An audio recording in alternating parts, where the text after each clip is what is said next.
जय जगन्नाथ शुभ सकाळ आपण मानकर दिनटी शुभमय हेउ मंगलमय हेउ मु देवाशीष पारी आपण मानक आमर Shri Gopal Krishna astrological YouTube channel को स्वागत जनाउछि।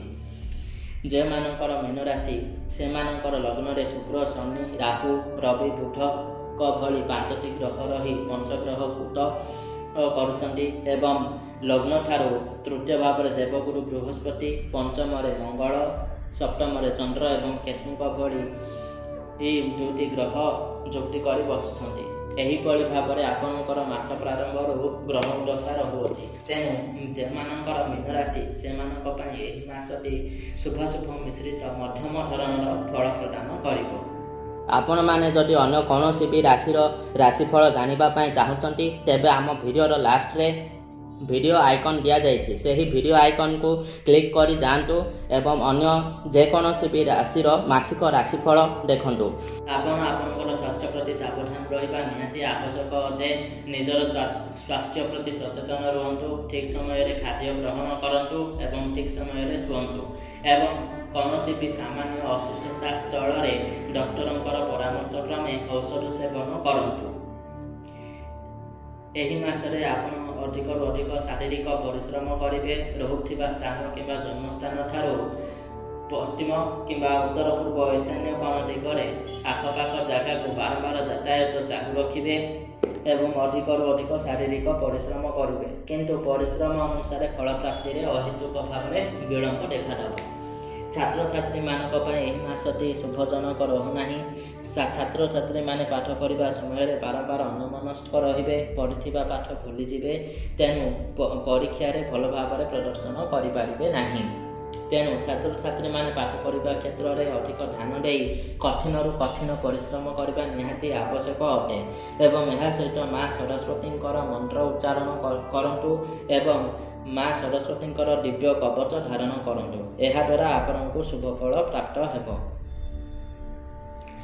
शरीर में अंटा तल को आकस्मिक भाव में कौन आघात लगिपारे, तेणु यातायात करने समय सावधानतार सहित यातायात करंतु एवं यही मासरे कौन भी नूतन कार्य स्टार्ट करंतु नहीं। वाणिज्य व्यवसाय क्षेत्र में शुभ फल प्राप्त हो न पारे एवं वाणिज्य व्यवसाय क्षेत्र में जदि आपण नूतन विनियोग करने चाहूँगी तेबे ताको एही मासरे स्थगित रखंतु।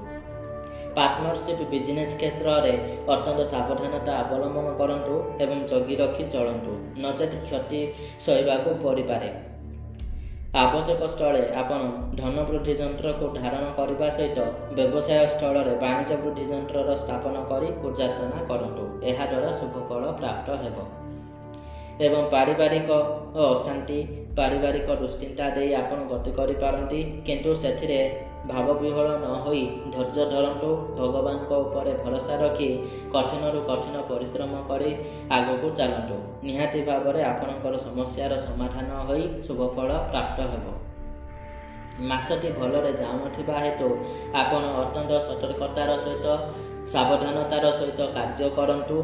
2025 ठारू 2026 एप्रिल जून जुलाई पर्यंत देवगुरु बृहस्पति आपणकर चतुर्थ भाव में रहिबे एवं तापर 2026 एप्रिल पर जेतेबेले देवगुरु बृहस्पति आपणकर चतुर्थ भाव पंचम भाव को जिबे सेतेबेले पंचम भाव में कर्कट राशि रे बृहस्पति पंचम भाव में रहिबा सहित उच्चरे मध्य रहिबे। सेतेबेले आपणक पई गोल्डन अपॉर्चुनिटी आसीबो। तेणु वर्तमान समय रे धैर्य रखी भगवान को ऊपर भरोसा रखी कार्य करी चलंतु। एवं ए पर्यंत जदि आपण आमर चैनल को सब्सक्राइब करि नाहंती तेबे आमर चैनल को सब्सक्राइब करंतु, लाइक कमेंट दियंतु।